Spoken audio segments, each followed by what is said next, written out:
लिखते थे और पढ़ते थे, सब लोग लिखते पढ़ते रहे होंगे। उसी क्रम में अगर आज हम इंटरनेट के उपयोग की चर्चा करें तो जितना उसको वरदान के रूप में सिद्ध कर सकते हैं उससे ज्यादा उसको अभिशाप के रूप में सिद्ध कर सकते हैं, क्योंकि इंटरनेट ने जो सबसे बड़ी हम सबके अंदर कमी लाई है, हमारे पढ़ने के समय को छीन लिया है। आज का प्रत्येक व्यक्ति इंटरनेट पे गूगल से कुछ शब्दों को, कुछ प्रसंगों को पढ़ के पता नहीं कैसे जल्दी से अपने आप को उस विषय का आधिकारिक विद्वान मानने लगता है। मैं जानता नहीं हूं, मैंने नेट पे देखा था। और इसके कारण ज्ञान की सहज उपलब्धता कई बार हमारे व्यक्तित्व के क्षरण का कारण होती है।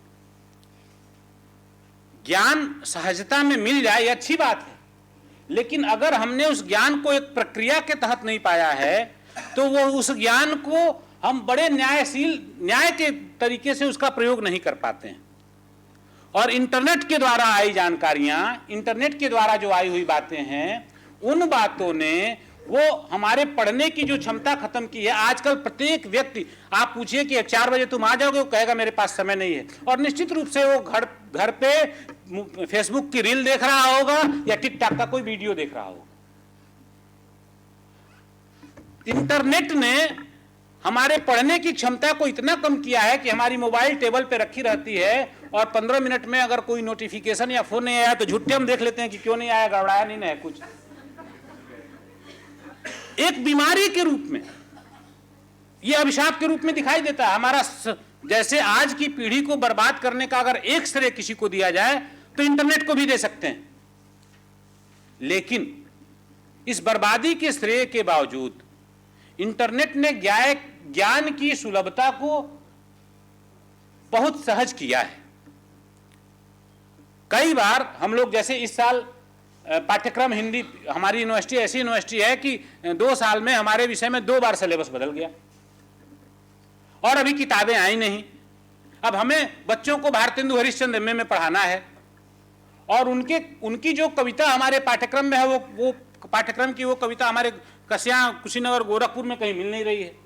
तो हम बच्चे से कहते हैं कि बच्चे जाओ शोध गंगा पर जाकर के या उस पे बुक वाले जो वो हैं, क्या बोलते हैं कि साइट्स हैं, उन पे जाके भारतेंदु हरिश्चंद्र रचनावली खोलो, उस रचनावली के इस खंड में ये कविता है, उसका स्क्रीनशॉट खींच के लेते हैं ना, उससे हम लोग व्याख्या पढ़ेंगे। एक अंतरजाल जिसे कहा जा रहा है, इंटरनेट को अगर हम कहते हैं, इंटरनेट के आने से एक लाभ ये हुआ है कि बड़ी सी बड़ी बातें सहजता से हमारे सामने उपलब्ध हैं, लेकिन हमें उसका उपयोग आना चाहिए। और उस सहजता से एक हानि भी है। हमने स्क्रीनशॉट खींचा, उसको पढ़ा और पढ़ के हमने उसको डिलीट कर दिया। अगर हमें फिर 5, 7, 10 दिन बाद संदर्भ के रूप में उसकी आवश्यकता है और हमें वो ध्यान नहीं आ रहा है तो हमारे पास वो सहजता से उपलब्ध नहीं है। इसलिए इंटरनेट, अगर हम इंटरनेट को अपना हथियार बनाते हैं तो वो शोध के क्षेत्र में, पढ़ने लिखने के क्षेत्र में बहुत कारगर है। लेकिन अगर हम इंटरनेट के हथियार बन जाते हैं और 2.5 GB डाटा को दिन भर में खत्म करना है और दोपहरिया तक ही खत्म करके फिर 20 रुपया का भरवाने लगते हैं, तब हम उसके हथियार बन गए हैं और वह निश्चित रूप से हमारे अध्ययन को, हमारे व्यक्तित्व को क्षरित करेगा। तो इंटरनेट पर, अब देखिए, इंटरनेट के माध्यम से कई बार छोटे कस्बों में, रुद्रपुर जैसे कस्बों में, अगर आपको राग दरबारी खरीदनी है तो आपको गोरखपुर, बनारस या इलाहाबाद से मंगाना पड़ेगा। और आप अभी इंटरनेट के माध्यम से फ्लिपकार्ट पे जाएं या अमेजन पे जाएं और राग दरबारी टाइप करें, राग दरबारी। अब भाई फ्लिपकार्ट और अमेजन से सब लोग कपड़ा खरीद रहे हैं। किसी छात्रा ने कहा, हाँ, किताबों को खरीदने की अगर आदत डालें तो हम ये कभी नहीं कह पाएंगे कि छोटा कस्बा है, हमको किताब नहीं मिलती। प्रायः सभी महत्वपूर्ण किताबें इंटरनेट पे उपलब्ध हैं जिसको आप खरीद सकते हैं। तो अध्ययन के क्षेत्र में और शोध के क्षेत्र में इंटरनेट का अगर हम उपयोग करेंगे, हम अगर उसके द्वारा उपयोग किए जाएंगे, तब तो हम बर्बाद हो ही रहे हैं। हमारे लिखने पढ़ने की आदत खत्म हो गई है। अभी वर्तमान वैश्विक परिदृश्य, यह भी इसका विषय है, उसमें शिक्षा की बात हो रही थी और हिंदी की बात हो रही थी। परसों एक वायरल हुआ लेटर एक लड़की का, जिसका हाई स्कूल के सीबीएसई की परीक्षा का एक पेपर खराब हो गया था, उसने सुसाइड कर लिया। उसने जो पत्र लिखा था वह पत्र वो हिंदी में नहीं लिख पा रही थी। क्यों? क्योंकि देवनागरी लिपि में अब उसको लिखना ढंग से आता नहीं है, इंग्लिश मीडियम की छात्रा रही है और अंग्रेजी ठीक से आती नहीं है, तो उसने देवनागरी लिपि में हिंदी लिखा था कि मम्मा पापा, एमए एमए, पीए पीए। लिपि तो लैटिन है और भाषा हिंदी है। मम्मा पापा हमसे नहीं हो पाएगा, ये शब्द उसने लिखा था। हाई स्कूल का पेपर हमसे खराब हो गया है, मुझे क्षमा कर दीजिएगा। ये सब वो देवनागरी में नहीं लिख रही है, लैटिन में लिख रही है। भाषा मतलब ना उसको अंग्रेजी आती है और ना हिंदी आती है। मतलब हमने अगर अपने भाषा को छोड़ दिया तो सोचिए, भाषा को छोड़ने मात्र से हमारे दूसरे भाषा को समझने में, जैसे मान लीजिए लड़कियां जूता पहनती हैं, चप्पल पहनती हैं तो धड़धड़ा के चली जाती हैं, और अगर उनके आदत में नहीं है हाई हील का चप्पल पहनती हैं तो 5 बार गिरती हैं।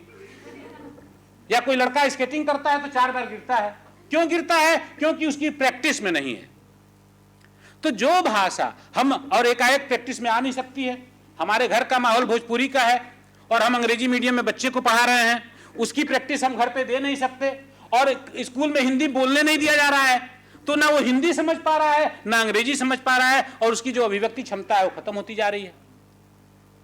तो वैश्विक परिदृश्य पे किसी भी भाषा को देखिए, कोई भाषा कमजोर या मजबूत नहीं होती है, उस भाषा को वहां के लोग कैसे उपयोग में ला रहे हैं यह महत्वपूर्ण होता है।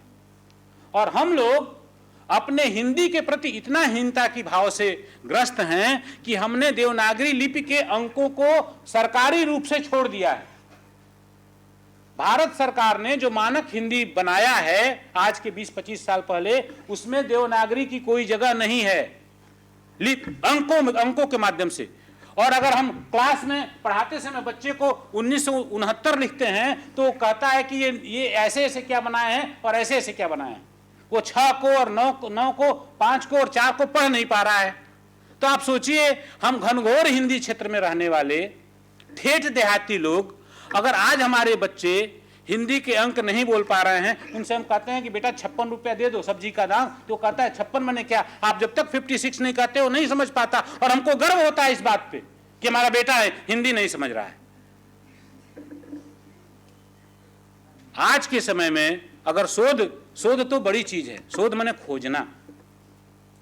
अगर शोध की दुनिया में हमें अपनी भाषा और हिंदी को मजबूत करना है तो हमें अपने व्यवहारिक जीवन में इन बातों को जरूर करना पड़ेगा। और अगर हम यही बेसिक्स हैं, यही मूलभूत चीजें हैं, और अगर हम चाहेंगे कि हमारा बच्चा हमारे संस्कृत से भी जुड़ा रहे और हमारी भाषा भी न जाने, ये नहीं हो पाएगा।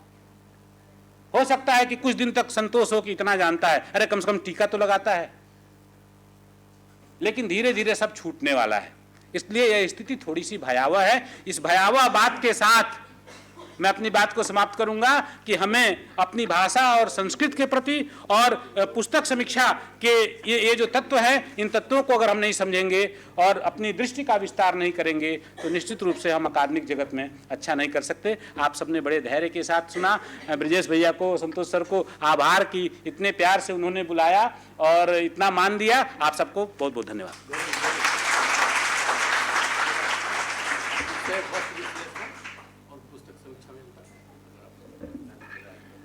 क्या फिर विषय वस्तु विश्लेषण